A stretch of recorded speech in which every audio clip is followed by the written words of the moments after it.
دوستو، بین الاقوامی تعلقات اور جیو پولیٹکس کے مطالعہ میں یوریشیا محض ایک براعظم نہیں بلکہ عالمی طاقت کا سب سے بڑا اسٹریٹجک تھیٹر ہے۔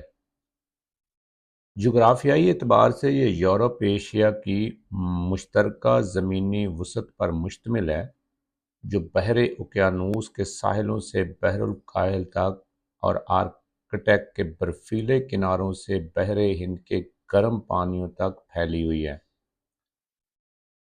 ارضیاتی معیشت یعنی جیو اکنامکس کے نقطہ نظر سے یہ خطہ دنیا کی تقریباً 70% آبادی، 60% سے زائد خام ملکی پیداوار جی ڈی پی اور معلوم نون تیل، قدرتی گیس اور نایاب معدنیات کے 2/3 سے زائد ذخائر کا امین ہے۔ کلاسیکی جیو پولیٹیکل لٹریچر میں اس خطے کو مرکزی حیثیت حاصل رہی ہے۔ سن 1904 میں برطانوی جغرافیہ دان سر ہیلفورڈ جان میکنڈر نے رائل جیوگرافیکل سوسائٹی کے سامنے اپنے تاریخی مقالے the geographical pivot of history میں ہارٹ لینڈ تھیوری پیش کی، جسے 1919 میں انہوں نے اپنی کتاب ڈیموکریٹک آئیڈیلز اینڈ ریالٹی میں مزید وسعت دی۔ ہارٹ لینڈ کا مفہوم، اس کے تاریخی نام اور ارضیاتی حدود سے کیا مراد ہے؟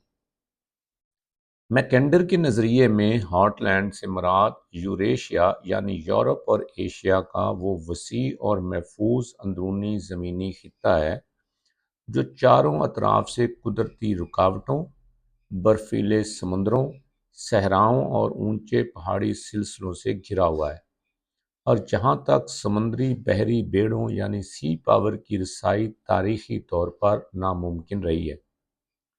میکنڈر اور اس کے بعد آنے والے ماہرین نے اس اسٹریٹجک خطے کو مختلف ارتقائی نام دیے۔ پہلا نام اس کو دی پیویٹیریا یعنی 1904 کے اصل مقالے میں میکنڈر نے اسے پیویٹیریا کا نام دیا، یعنی وہ اسٹریٹجک یا تصویراتی نقطہ جس کے گرد پوری عالمی تاریخ اور طاقت کا توازن گھومتا ہے۔ اس کو دوسرا نام ہارٹ لینڈ یا دل کی زمین کہا گیا۔ 1919 میں میکنڈر نے اس خطے کا نام بدل کر ہارٹ لینڈ رکھا۔ اس کی دلیل یہ تھی کہ جس طرح انسانی جسم میں دل مرکزی حیثیت رکھتا ہے، اسی طرح دنیا کے خشکی کے براعظم کا یہ اندرونی مرکز پوری عالمی سیاست کا دل ہے۔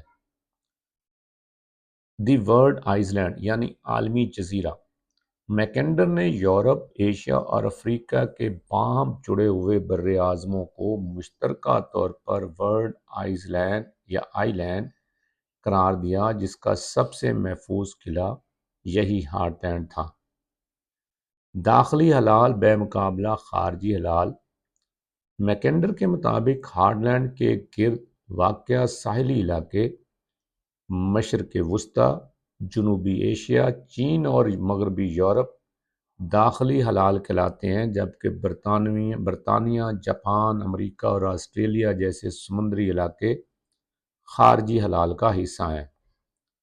ہارٹ لینڈ میں شامل جغرافیائی علاقے میکنڈر کی تعریف کے مطابق ہارٹ لینڈ بنیادی طور پر ان خطوں پر مشتمل ہے: موجودہ روس اور سائبیریا کا وسیع خطہ جو وولگا طاس سے لے کر مشرق بحی تک ہے، وسطی ایشیا کی ریاستیں قازقستان، ازبکستان، ترکمنستان، تاجکستان اور کرغزستان، مشرقی یورپ کے میدانی علاقے یوکرین، بیلاروس اور کیسپین و بحر اسود کا بالائی طاس۔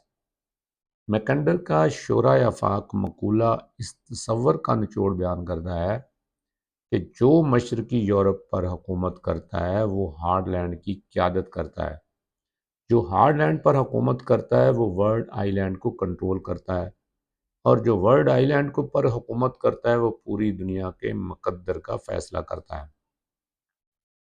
بعد ازاں امریکی اسٹریٹجسٹ ماہر زبیگنیو برزنسکی نے 1997 میں اپنی کتاب دی گرینڈ چیس بورڈ میں اس نظریے کی تصحیح کرتے ہوئے لکھا کہ امریکہ کے لیے عالمی بالادستی برقرار رکھنے کا سب سے بڑا چیلنج یوریشین یعنی یورپ ایشین خطے کو کسی مخالف اسٹریٹجک اتحاد سے محفوظ رکھنا ہے۔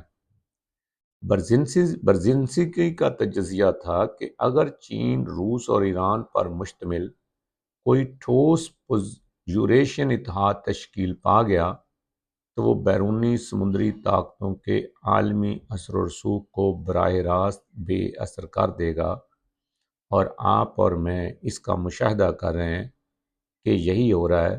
اسی لیے پوری دنیا میں ایک زبردست ہلچل ہے۔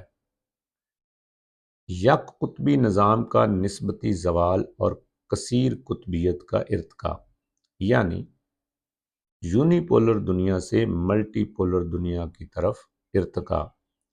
1991 میں سوویت یونین کے خاتمے کے بعد بین الاقوامی نظام کو چارلس کروتھمر نے یک قطبی لمحہ یعنی یونی پولر مومنٹ قرار دیا۔ یہ ڈھانچہ 3 اہم ستونوں پر استوار تھا۔ نمبر 1، پہلا اس کا ستون تھا مالیاتی تسلط اور پیٹرو ڈالر۔ عالمی تجارت اور توانائی کی قیمتیں امریکی ڈالر میں طے ہوئیں، جس نے مغرب کو بین الاقوامی مالیاتی نظام یعنی سوئفٹ کے ذریعے ہمہ گیر ضابطہ کاری اور یک طرفہ تعزیرات عائد کرنے کا اختیار دیا۔ دوسرا پلر تھا سمندری راہداریوں کی کمان۔ عالمی بحری تجارت کی آزادانہ ترسیل ان بحری گزرگاہوں آبنائے ملاکا، نہر سویز اور باب المندب کے مرہون منت تھی، جن پر مغربی بحری قوتوں کی برتری قائم تھی۔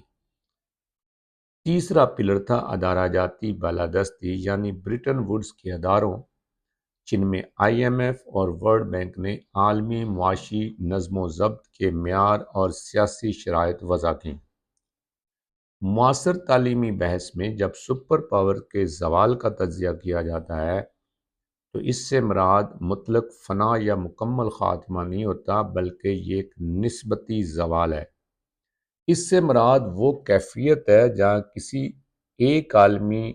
ایک طاقت کی عالمی پیداوار میں مجموعی شراکت سکڑ جاتی ہے، اور متبادل علاقائی طاقتیں اتنی معاشی اور تکنیکی صلاحیت حاصل کر لیتی ہیں کہ وہ غالب طاقت کی یک طرفہ پالیسیوں کے خلاف اسٹریٹجک مزاحمت اور متوازی راہیں پیدا کرنے کے قابل ہو جاتی ہیں۔ موجودہ دور میں ہارٹ لینڈ اور اس کے گرد و نواح کا سیاسی و معاشی ڈھانچہ 3 بڑے رجحانات کے تحت از سر نو تشکیل پا رہا ہے۔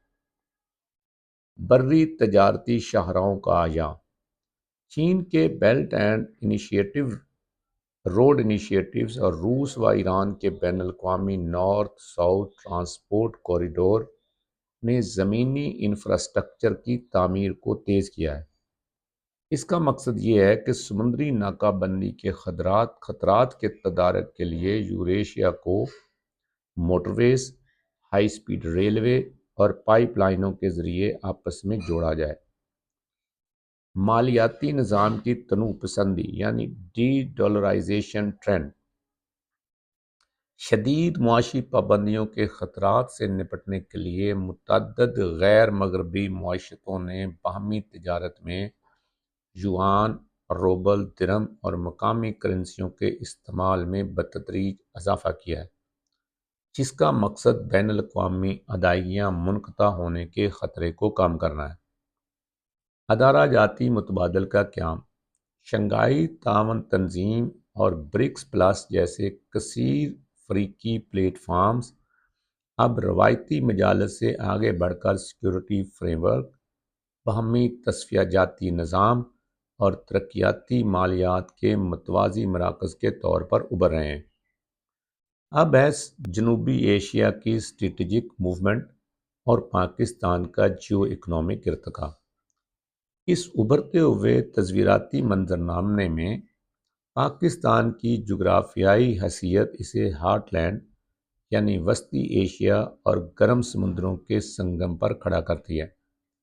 تاریخی طور پر پاکستان کی خارجہ پالیسی سرد جنگ کے دوران مغربی سیکورٹی معاہدات کے تابع رہی، تاہم موجودہ جغرافیائی سیاسی ماحول میں پاکستان نے اپنی ترجیحات کو روایتی جیو پولیٹکس سے جیو اکنامک اور ٹرانزٹ کوریڈور کے ماڈل کی طرف موڑنے کی کوشش کی ہے۔ سی پیک اور گوادر کا ارضیاتی کردار اس کا پہلا پہلو ہے۔ چین پاکستان اقتصادی راہداری مغربی چین کو بحیرہ عرب تک گوادر بندرگاہ کے ذریعے سب سے مؤثر زمینی رابطہ فراہم کرتی ہے۔ یہ راستہ بحر ہند کے سمندری تجارتی روٹس کو یوریشیا کی زمینی سپلائی چین سے ہم آہنگ کرنے کی صلاحیت رکھتا ہے۔ ہارٹ لینڈ یعنی وسطی ایشیا سے رابطے کی صلاحیت۔ وسطی ایشیائی جمہوری ریاستیں قدرتی وسائل اور ہائیڈرو کاربن سے مالا مال لیکن خشکی میں گھری ہوئی، جن کو ہم پولیٹیکل سائنس میں لینڈ لاکڈ کہتے ہیں۔ پاکستان کا جغرافیہ ان ریاستوں کو افغانستان کے راستے بحیرہ عرب تک سب سے تیز رفتار سمندری رسائی فراہم کرنے کی صلاحیت رکھتا ہے، جس کی واضح مثال ٹرانس افغان ریلوے کا مجوزہ فریم ورک ہے۔ کثیر الجہتی علاقائی سفارتکاری۔ پاکستان نے چین کے ساتھ تصویراتی تعلقات برقرار رکھتے ہوئے روس کے ساتھ توانائی اور سفارتی تعاون میں بتدریج پیش رفت کی ہے اور شنگھائی تعاون تنظیم کے ذریعے یوریشین بلاک میں اپنے انضمام کو وسعت دی ہے۔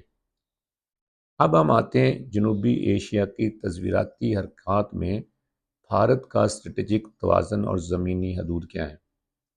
اکیڈمک نقطہ نظر سے ابھرتے ہوئے یوریشین نظام میں بھارت کی پوزیشن ایک کثیر الجہتی اور پیچیدہ توازن کی عکاس ہے، جسے ماہرین اسٹریٹجک خود مختاری کی پالیسی سے تعمیر کرتے ہیں۔ لیکن بھارت کے لیے اس نظام میں مواقع اور ساختی رکاوٹیں دونوں بیک وقت موجود ہیں۔ بحری ترجیحات بمقابلہ زمینی نظام۔ نئی دلی نے چین کے بڑھتے ہوئے اثر و رسوخ کے تدارک کے لیے امریکہ، جاپان اور آسٹریلیا کے ساتھ مل کر کوواڈ اور انڈو پیسیفک سمندری سیکورٹی ڈھانچے پر گہرا انحصار کیا ہے۔ یہ بحری صف بندی بھارت کے لیے مشرقی و مغربی سمندروں میں اثر بڑھاتی ہے، لیکن چین اور روس کے زیر اثر زمینی یوریشین بلاک کے ساتھ اس کی تصویراتی قربت کو محدود کر دیتی ہے۔ زمینی رابطوں کے تعطل کا چیلنج۔ شمال میں چین کے ساتھ طویل سرحدی تنازعات کی وجہ سے بھارت کی ہارٹ لینڈ تک براہ راست زمینی رسائی مسدود ہے۔ مغرب کی سمت پاکستان کے ساتھ مسلسل کشیدگی کے سبب بھارت کے لیے جنوبی ایشیا کے راستے وسطی ایشیا تک زمینی تجارت ناممکن ہے۔ اس جغرافیائی رکاوٹ کو دور کرنے کے لیے بھارت نے ایران کی چابہار پورٹ اور INSTC پر انحصار کیا، لیکن ان منصوبوں کی رفتار پر مغربی پابندیوں اور علاقائی غیر یقینی صورتحال کے گہرے اثرات مرتب ہوئے ہیں۔ ملٹی الائنمنٹ کا اسٹریٹجک مخمصہ۔ بھارت نے ایک طرف روس سے رایتی توانائی اور دفاعی آلات کی درآمد جاری رکھی ہے اور برکس و SCO کا حصہ ہے، جبکہ دوسری طرف مغرب کے ساتھ جدید دفاعی اور انٹیلیجنس شراکت داریاں استوار کی ہیں۔ جیسے جیسے واشنگٹن اور بیجنگ ماسکو محور کے مابین پولرائزیشن یعنی کھینچا تانی گہری ہو رہی ہے، بھارت کے لیے دونوں حریف کیمپس کے درمیان یکساں توازن برقرار رکھنا دشوار تر ہوتا جا رہا ہے، جس کی وجہ سے اس کا اثر و رسوخ زمینی یوریشیا کی بجائے بڑی حد تک بحری خطے تک مرتکز رہنے کا امکان ہے۔ کثیر قطبی نظام کے بنیادی خطور اور اختتامی تجزیہ۔ عالمی نظام کا یہ ارتقاء کسی ایک طاقت کے فوری متبادل کی بجائے ایک پیچیدہ کثیر قطبی اور بکھرے ہوئے نظام کی نشاندہی کرتا ہے۔ اس تجزیے کے 3 بنیادی نتائج ہیں۔ پہلا، انفراسٹرکچر بطور اسٹریٹجک طاقت۔ 21ویں صدی میں حقیقی اسٹریٹجک برتری ان ریاستوں کو حاصل ہو رہی ہے جو نقل و حمل، توانائی کی پائپ لائنز اور ڈیجیٹل کوریڈورز کے مادی ڈھانچے کی تعمیر پر دسترس رکھتی ہے۔ دوسرا، غیر نظریاتی و کثیر رخی اتحاد۔ ریاستیں مستقل اور سخت گیر نظریاتی کیمپس کی بجائے اپنے معاشی مفادات کی بنیاد پر لچکدار اور کثیر الجہتی سفارتکاری کو ترجیح دے رہی ہیں۔ تیسرا نتیجہ، جغرافیائی سنگم کی مرکزیت۔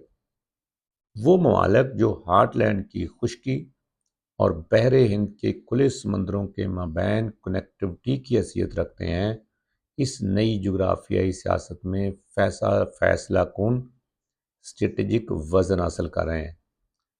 یوریشیا یعنی یورپ اور ایشیا کا یہ ابھرتا ہوا سیاسی اور معاشی ڈھانچہ عالمی توازن کو بحری اجارہ داریوں سے نکال کر ایک ایسے مرحلے کی طرف لے جا رہا ہے جہاں ہارٹ لینڈ کے اندرونی وسائل اور سمندری ساحل کوریڈورز کا باہمی اشتراک ہی 21ویں صدی کی بین الاقوامی سیاست کی سمت کا تعین کرے گا۔